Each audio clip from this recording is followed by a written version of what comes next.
Hello guys, मेरा नाम Balkrishna Srivastava and welcome to code with PK. So इस वीडियो में हम एक जावा प्रोग्राम लिखेंगे to check if an integer is an even number और नॉट। और ये सवाल उनके लिए भी हेल्पफुल है जो क्लास 11 क्लास 12 के कंप्यूटर साइंस आईएससी बोर्ड के स्टूडेंट हैं।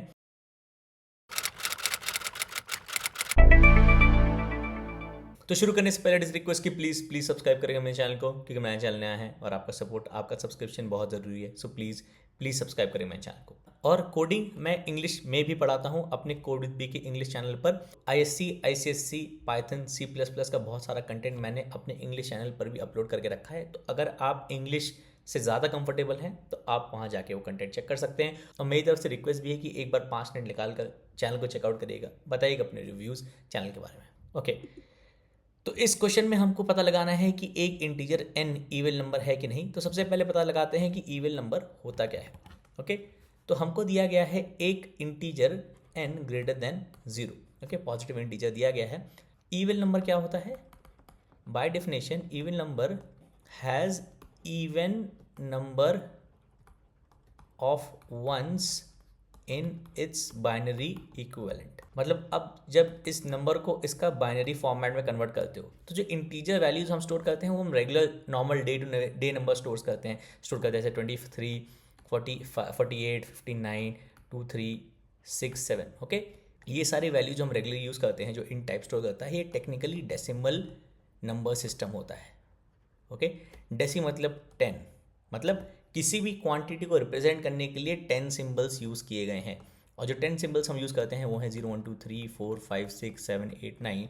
तो कोई भी क्वांटिटी कैसी भी हो आप उसको इन नंबर से रिप्रेजेंट कर सकते हो। तो ये डेसिमल नंबर सिस्टम है जिसको हम डे टू डे लाइफ में यूज़ करते हैं और जो इंट टाइप इंटीजर स्टोर करते हैं। ओके, डेसिमल नंबर सिस्टम बताने का पॉइंट ये था कि बाइनरी नंबर सिस्टम भी एक होता है कि मतलब सेम क्वांटिटी को आप दो डिफरेंट नंबर सिस्टम में रिप्रेजेंट कर रहे हो। सपोज क्वांटिटी है 4। ओके, जैसे 4 ऑरेंजेस हैं। ओके, ऑरेंज बनाता हूँ प्यारा सा। वैसे मेरी आर्ट और ड्राइंग बहुत अच्छी है, मतलब इसमें ऑरेंज अच्छा नहीं बन रहा है। ओके, 4 ऑरेंजेस बनाए, इसको आप डेसिमल में लिखोगे 4, या जो इंट वैल्यू हम स्टोर करेंगे इसको आप बाइनरी में लिखोगे 100।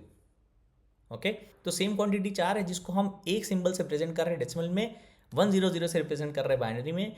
तो ये हो गया बेस 10।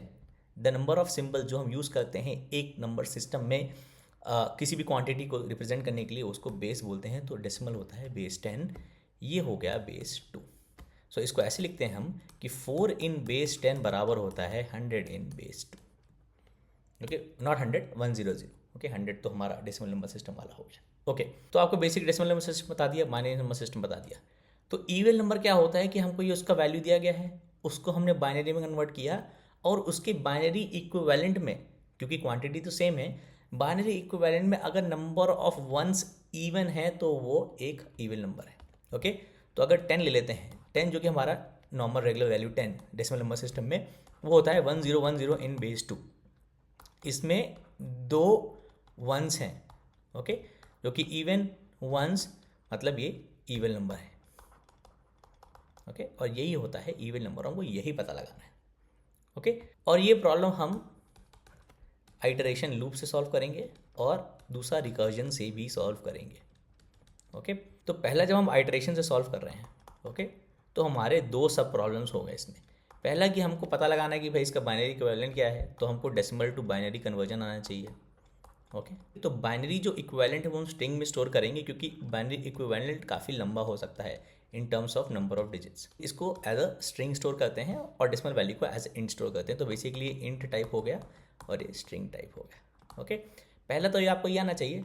तो अगर आपको बाइनरी इक्विवेलेंट एक स्ट्रिंग में मिल गया तो आपके लिए ये पता लगाना आसान होगा कि कितने वंस है इसमें। आप इस स्ट्रिंग को आइटरेट कर लो। ओके, फॉर लूप यूज़ करके हर एक आइटरेशन में एक कैरेक्टर उठा लो, पता लगा लो कि वो 1 है, 0 है। 1 है तो काउंट बढ़ा दो अपने नंबर ऑफ वंस का, और फाइनली चेक कर लो कि जो नंबर ऑफ वंस है वो इवन है कि नहीं। तो अगर वो इवन है तो इवन नंबर है। देन दूसरा पार्ट हो गया count num ones in binary equivalent. Okay, तो ये हमारा बाइनरी इक्विवेलेंट, जैसे ये इंटीज, ये तो ये डेसिमल नंबर सिस्टम हो गया, ये बाइनरी नंबर सिस्टम हो गया। ओके, बाइनरी नंबर सिस्टम का बेस 2 होता है क्योंकि दो ही सिंबल यूज होते हैं, 0, 1। ओके, बाई मतलब 2। ओके, तो मैं एक फंक्शन लिखूंगा, method to convert an integer value to its corresponding binary equivalent। Okay, function को स्टैटिकली लेते हैं ताकि मेन से डायरेक्टली बुला पाए, हमको इसका ऑब्जेक्ट बना के फिर बुलाना ना पड़े। ओके, वो एक्स्ट्रा स्टेप है। रिटर्न वैल्यू स्ट्रिंग होगा क्योंकि हम बाइनरी इक्विवेलेंट कैलकुलेट कर रहे हैं। ओके, फंक्शन का नाम हो गया डेसिमल टू बाइनरी। ओके, और ये लेगा एक इंटीजर n जो कि डेसिमल वैल्यू। ओके, अभी रिटर्न ब्लैंक कर देते हैं। ओके, एक और मेथड लिखेंगे, method to check for evil number. Okay, तो static boolean is evil number, ये लेगा एक इंटीजर n, रिटर्न करेगा ट्रू अगर ये इंटीजर n इविल नंबर है, अदरवाइज रिटर्न करेगा फॉल्स। ओके, अभी रिटर्न वैल्यूज़ मैंने कुछ भी दे दी हैं ताकि कंपाइल हो जाए। ओके, कंपाइल करके देखते हैं। ओके, तो इविल नंबर को कोड करने के लिए हमको पहले देखना पड़ेगा कि डेसिमल टू बाइनरी कन्वर्जन कैसे होता है। इसका ऑलरेडी डेडिकेटेड वीडियो मैंने अपलोड करके रखा है, अगर आपको देखना है, मल्टीपल वेज तरीके से डिस्कस करके रखा है। अगर आपको चेकआउट करना है तो वीडियो का लिंक आपको डिस्क्रिप्शन में मिल जाएगा। अगर आपको पता है तो डायरेक्टली आप स्किप कर लीजिए उस पार्ट पे जहाँ पे मैं आप बताता हूँ कि इविल नंबर कैसे चेक करते हैं। ओके, क्योंकि पहले मैं समझाऊंगा कि डेसिमल टू बाइनरी वाला कोड हम कैसे लिखेंगे। अब डेसिमल टू बाइनरी कन्वर्जन हमको करना है, हम कैसे करेंगे। तो डेसिमल टू बाइनरी कन्वर्जन बहुत ही स्टैंडर्ड होता है कि सपोज आपको 10 है तो हमको पता है 10 इन बेस 10 इज़ 1010 इन बेस 2। करो क्या, 10 को 2 से डिवाइड करते जाओ जब तक 10 0 ना हो जाए। मतलब 2 से डिवाइड किया, ओके, 2 5 ज़ा 10, रिमाइंडर 0, 2 2 ज़ा 4, रिमाइंडर 1। ओके, 5 को जब 2 से डिवाइड कर रिमाइंडर 1 है, 2 1 ज़ा 2, रिमाइंडर 0, 2 0 ज़ा 0, रिमाइंडर 1। तो जो n हमारा 10 है वो 10 से स्टार्ट होते होते कटते कटते बाई 2 होते होते इंटीजर डिवीजन होते 0 हो गया। इंटीजर डिवीजन मतलब 5/2 मतलब 2, मतलब इंटीजर डिवाइडेड बाय इंटीजर आपको एक इंटीजर ही देगा। ओके, आपको क्वेश्चन नहीं मिलता है, आपका जो रिमाइंडर होता है वो लूज हो जाता है। सो 7/2 3 हो गया, 11/4 2 हो गया, and so integer division. Okay, जब क्वेश्चन मिलता है तो ये डिवीजन प्रोसेस के बाद नीचे से लेकर ऊपर तक सारे डिजिट्स जो 1 और 0 से उनको जोड़ दो। तो 1 लिया, 0 लिया, 1 लिया, 0 लिया, हमको मिल गया बेस 2 10 इन बेस 10। ओके, ऐसे करते हैं हम कन्वर्जन। ओके, तो करना क्या है, बस प्रोसेस को देखोगे कि आपको n को 2 से डिवाइड करते जाना है और जो भी रिमाइंडर मिल रहा है उसको एक स्ट्रिंग में एक्यूमुलेट करते जाना है। ठीक है, इस प्रोसेस को कोडिंग में समझते हैं। तो हमारे पास n की वैल्यू 10 है, हमने स्टार्ट किया 10 से, हमारा जो बाइनरी इक्विवेलेंट है वो ब्लैंक है। हम तब तक जाएंगे जब तक n 0 नहीं हो जाता। ओके, तो स्टॉपिंग कंडीशन है n नॉट इक्वल टू 0, ये हमारा स्टॉपिंग कंडीशन है। ओके, तब तक हमको लूप करना है जब तक n 0 ना हो जाए। ओके, तो 2 से डिवाइड किया, क्वेश्चन 5, रिमाइंडर 0। तो जो भी रिमाइंडर डिजिट आ रहा है उसको स्ट्रिंग के फ्रंट में अपेंड कर देना है। मतलब ये हो गया 0 प्लस ब्लैंक, तो ये हो गया 0। ओके, एक स्ट्रिंग जिसमें कैरेक्टर 0 है। फिर वापस डिवाइड किया क्योंकि अभी n 0 नहीं हुआ है, स्टॉपिंग कंडीशन है, n 0 नहीं हुआ तब तक करते जाओ। ये वापस 5 को 2 से डिवाइड किया, 2 2 ज़ा 4, रिमाइंडर 1। ओके, 1 को हमने ऐड कर दिया फ्रंट ऑफ 0 में स्ट्रिंग में, तो ये हो गया 1 0 स्ट्रिंग। ओके, अब क्योंकि ये n 0 नहीं हुआ है तो वापस 2 से डिवाइड किया, 2 1 ज़ा 2, 0। रिमाइंडर जो आया उसको स्ट्रिंग के फ्रंट में ऐड कर दिया, हमको मिला 0 1 0। ओके, अभी भी n 0 नहीं हुआ जो 10 से स्टार्ट हुआ था। 10/2 5 हुआ, 5/2 2 हुआ, इसलिए मैंने बताया था इंटीजर डिवीजन 5/2 2। फिर 2 0 ज़ा 0, रिमाइंडर 1। तो जो रिमाइंडर 1 है उसको इस स्ट्रिंग के आगे जोड़ दिया, तो ये हो गया 1 0 1 0 जो कि हमको चाहिए, और हमारा लूप ख़त्म हो गया क्योंकि n बराबर 0।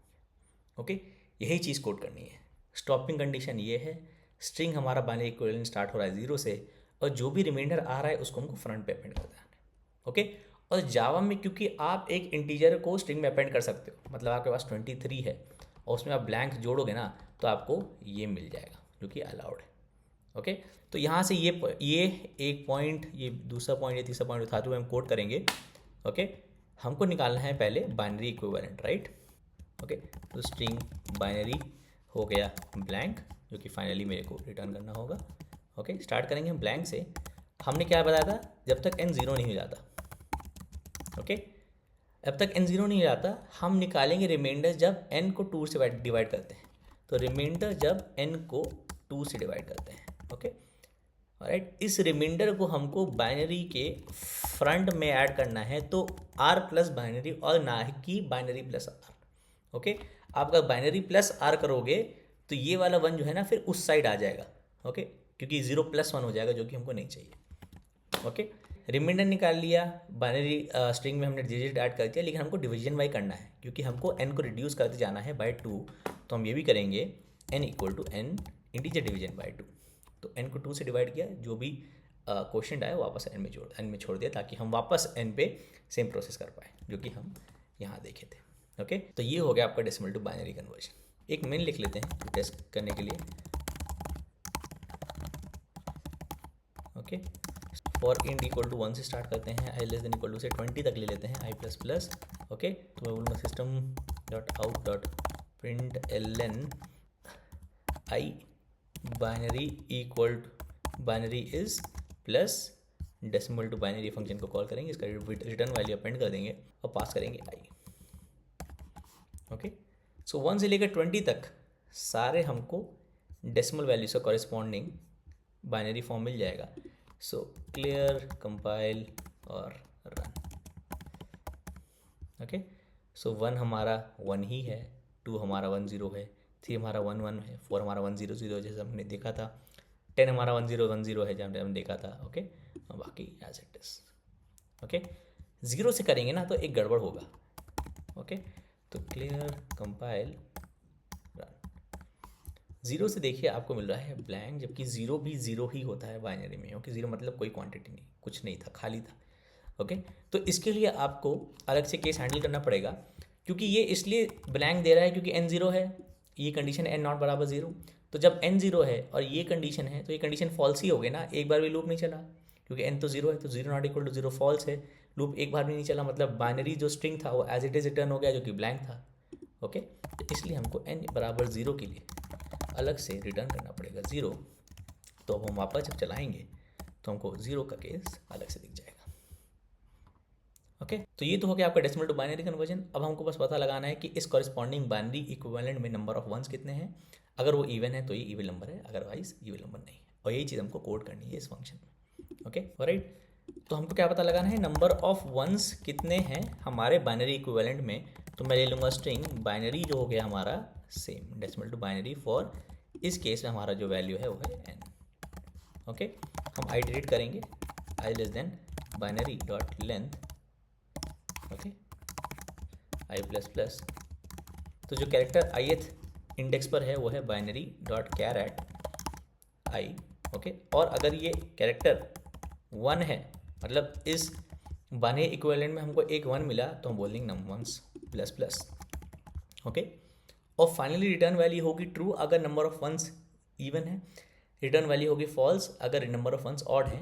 तो if num ones %2 equal to 0, number of ones even है, return true, else return false.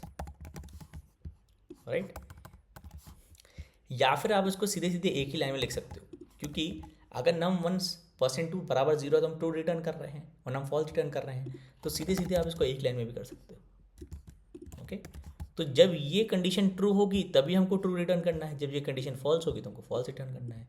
तो आप इसको एक ही लाइन में कर सकते हो, क्योंकि इसका भी रिटर्न टाइप एक बूलियन ही होगा। ओके, ये ट्रू तब होगा जब नंबर ऑफ वंस % मतलब इवन है नंबर ऑफ वंस। ओके, तो आपका इवन नंबर वाला मेथड भी हो गया। तो अब क्या करेंगे, हम सेम चीज़ करते हैं। Okay okay, if is evil number और पास करेंगे आई। अगर ये इविल नंबर है तभी हम प्रिंट करेंगे कि इविल नंबर है, तो system dot out dot print L N I, output क्या था, is an evil number. Okay, is an evil number. Okay, ये तो हमारा इविल नंबर वाला केस हो गया। और फिर हम बोलेंगे is not an evil number, ये हमको नहीं चाहिए। तो 1 से 20 तक जितने भी इंटीजर्स जिनका कॉरेस्पॉन्डिंग बाइनरी इक्विवेलेंट में 2 वंस आता है वो सब इविल नंबर है। ओके, ये तो नहीं चाहिए, ये एक्स्ट्रा ही है, इसको हटा देते हैं, ज़रूरत नहीं है। और हमको इस बार 1 से चलाना है, क्योंकि हम इविल नंबर जब चेक कर रहे हैं तो हम अज्यूम कर रहे हैं कि इंटीजर ग्रेटर देन 0 है, क्योंकि 0 चलाया था ताकि हम चेक कर पाए कि उसका बाइनरी इक्विवेलेंट सही आता है कि नहीं। ओके, कंपाइल करेंगे, चलाएंगे। ओके, तो 1 is not, 2 is not, 3 is an even number. तो ये बहुत क्लियरली विजिबल नहीं हो रहा है हमको, क्योंकि हमको कॉरेस्पॉन्डिंग बाइनरी फॉर्म नहीं दिख रहा है। तो एक काम करते हैं, बाइनरी फॉर्म भी प्रिंट करा देते हैं। ओके, प्लस प्लस, तो decimal to binary I. Okay okay, तो बाइनरी फॉर्म जो है पैरेंथेसिस में साथ में प्रिंट हो जाएगा, जिससे आपको दिख जाएगा कि ये इवन नंबर है कि नहीं। तो 1 इवन नंबर नहीं है क्योंकि एक ही 1 है, 2 इवन नंबर नहीं है क्योंकि एक ही 1 है, ये इवन नंबर है क्योंकि 2 1 है, 4 नहीं है, 5 है, 6 है, 7 नहीं है, 8 नहीं है, 9 है क्योंकि 2 1 है, 10 है क्योंकि 2 1 है, 11 नहीं है क्योंकि 3 1 है, 12 है, 13 नहीं है क्योंकि 3 1 है, 14 नहीं है क्योंकि 3 1 है, 15 है क्योंकि 4 1 है, 16 नहीं है, 17 है क्योंकि 2 1 है, 18 है क्योंकि 2 1 है, 19 नहीं है क्योंकि 3 1 है, एंड 20 है। ओके, तो ये हो गया आपका code to check for even number. Okay, और हमने आइटरेशन यूज़ किया, अब हम रिकर्जन यूज़ करेंगे। तो रिकर्जन कैसे यूज़ करेंगे, तो आइडिया सेम है। ओके, कि हमको पता लगाना है कि number of ones binary equivalent में कितने हैं। ओके, अब आप ये देख रहे हो ना, ये वाला प्रोसेस कि आप 2 से डिवाइड करते जा रहे हो, ये भी रिपीटेटिव है, मतलब आप इसको रिकर्सिव तरीके से भी कर सकते हो कि आपके पास एक स्टॉपिंग कंडीशन है। ओके, तो सवाल को रिकर्सिवली सॉल्व करने के लिए आपको 2 चीज़ें चाहिए, रिकर्सिव केस और बेस केस। तो बेस केस वो हो गया जहाँ पे रिकर्जन रुकता है, मतलब n बराबर 0। आइटरेशन में n not equal to 0 stopping condition थी, मतलब जब तक n नॉट इक्वल टू 0 है तब तक करते रहो कि 10 को डिवाइड करो, 5 को डिवाइड करो, 2 से 1 से 1 को, जब तक 0 ना हो जाए। और सेम बेस केस यही है कि जब n बराबर 0 हो गया तो हम रुक जाएंगे। रिकर्सिव केस क्या होगा कि अगर n 0 नहीं है तो हम क्या करेंगे, फाइंड रिमाइंडर करेंगे, find r and update number of ones. Okay, यही तुम कर रहे थे हर एक आइटरेशन में, हम डिवाइड बाय 2 कर रहे थे और रिमाइंडर निकाल लेते। हम कोड में भी डिवाइड बाय 2 कर रहे थे और रिमाइंडर निकाल लेते। रिकर्जन में भी सेव करना है, और जब बेस केस हिट हो जाएगा तो check even number of twos.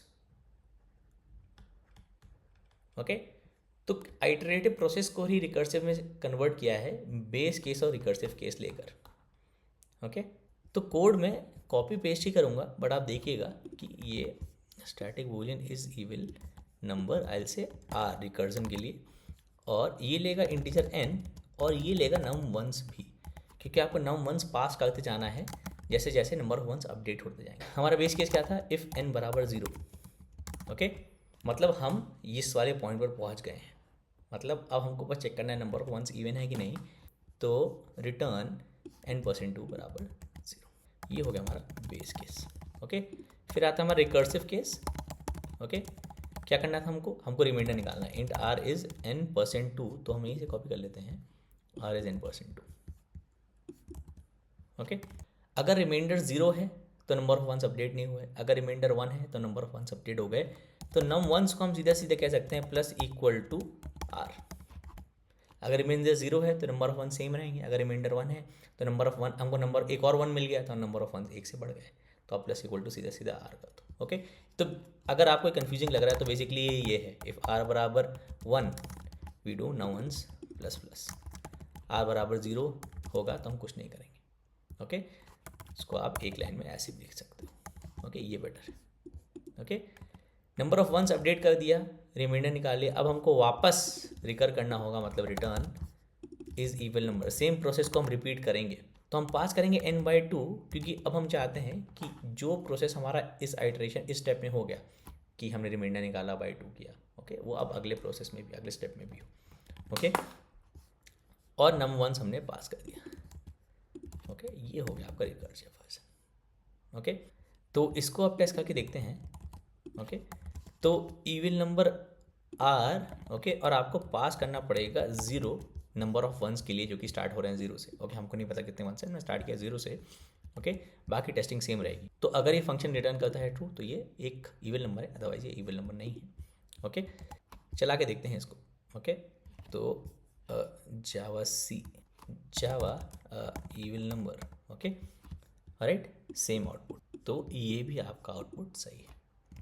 Right, तो इसमें हम ये वेरिएबल हटा के और शॉर्ट में कर सकते हैं, मतलब हम नम वंस में r जोड़ रहे हैं ना, तो हम नम वंस में r डायरेक्टली यहाँ जोड़ते हैं जो कि है n%2।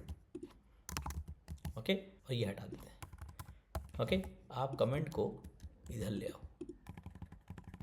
ओके, और इस वाले कमेंट को इधर ले आओ, तो देखिए कितना सिंपल सा सीधा सीधा कोड निकला। ओके इस रिकर्सिव फंक्शन में आपको ये वाले फंक्शन की ज़रूरत नहीं जिसमें आपको डेसिमल टू बाइनरी अलग से कैलकुलेट करना पड़ रहा है। ओके आप उसके बिना ही इसमें नंबर ऑफ वंस पता लगा पा रहे हो, क्योंकि रिकर्सिवली जो प्रोसेस हो रहा है जिससे हम डेसिमल टू बाइनरी कन्वर्ट कर रहे हैं उसी में हम काउंट करते जा रहे हैं कितने वंस हैं।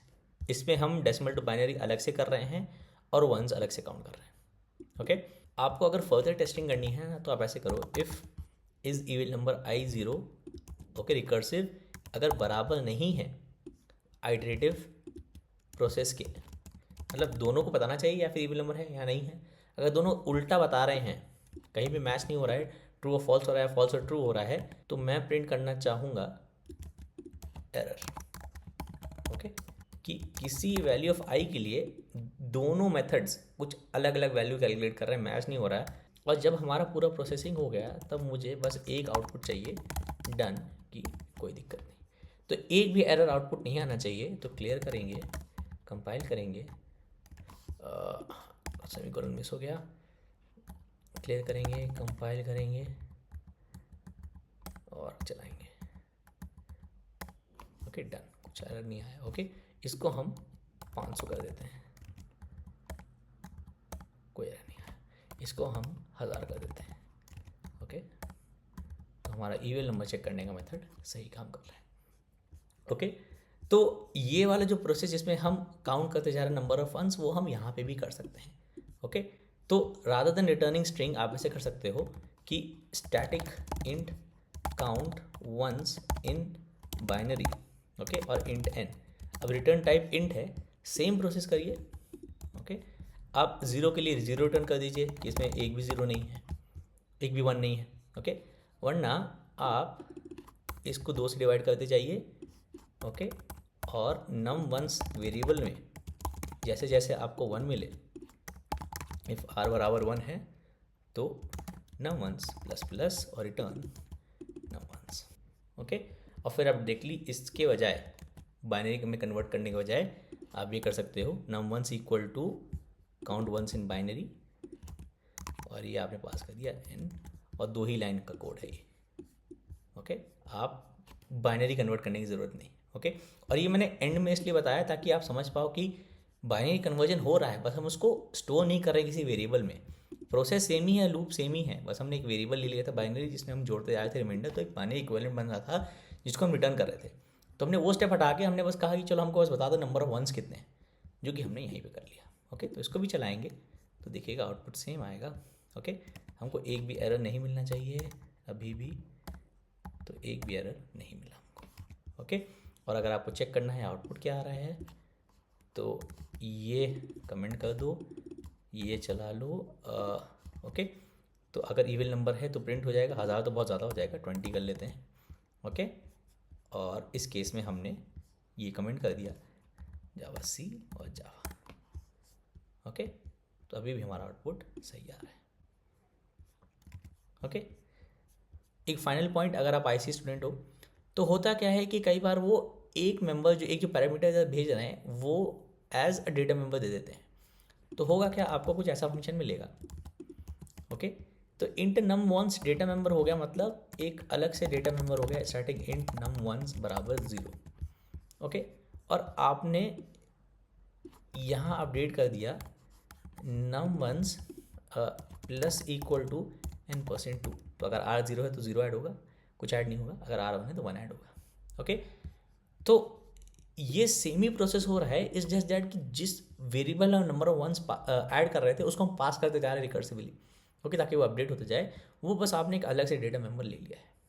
ओके तो इसमें बस ये हो जाएगा कि जब आप रिकर्सिव वर्जन चला रहे हो, ओके तो आपको 0 अलग से पास नहीं करना है, लेकिन आपको ऑब्वियसली जब कंस्ट्रक्टर बनेगा तो उसमें नंबर ऑफ वन 0 सेट हो जाएगा। हमारे केस में आपको नम वंस को 0 सेट कर देना है बिफोर एवरी केस। ओके तो हम इस इवेल नंबर आर चला रहे हैं, ये कमेंट कर देते हैं, हमको इस इवेल नंबर आर की ज़रूरत नहीं पड़ेगी, ये वाले की। ओके सिंगल पैरामीटर वाला चला है, इसमें एक ही आर्गुमेंट जा रहा है। ओके यहाँ पर कंपाइल करके चलाएंगे, आउटपुट हमको सेम आएगा। और ये हो गया आपका Java program to check an even number. Okay काफ़ी डिटेल्ड हो गया क्योंकि हमने आइटरेशन और रिकर्सिव 2 अप्रोचेस देखे। ओके बट अगर आपको डेसिमल टू बाइनरी कन्वर्ट करना आता है तो आपको ज़्यादा इजी होगा, आपको ज़्यादा सोचना नहीं पड़ेगा। ओके, रिकर्सिव पार्ट में बस आपको ध्यान रखना है कि आप बेस केस, ओके, और रिकर्सिव केस कैसे ले रहे हो। अगर दो पैरामीटर दिए हैं तो आपको ऐसे करना पड़ेगा। अगर सिंगल पैरामीटर दिया है, एक जगह तो आपको चाहिए होगी ना, एक वेरिएबल तो चाहिए होगी जिसमें आप नंबर ऑफ वंस काउंट कर पाओ, तो या फिर वो फंक्शन के साथ ही भेज देंगे या फिर एक अलग से डेटा मेंबर ले लेंगे। ओके, तो ये था इस प्रॉब्लम का सोल्यूशन एंड आई होप ये हेल्पफुल था, आपको अच्छा लगा।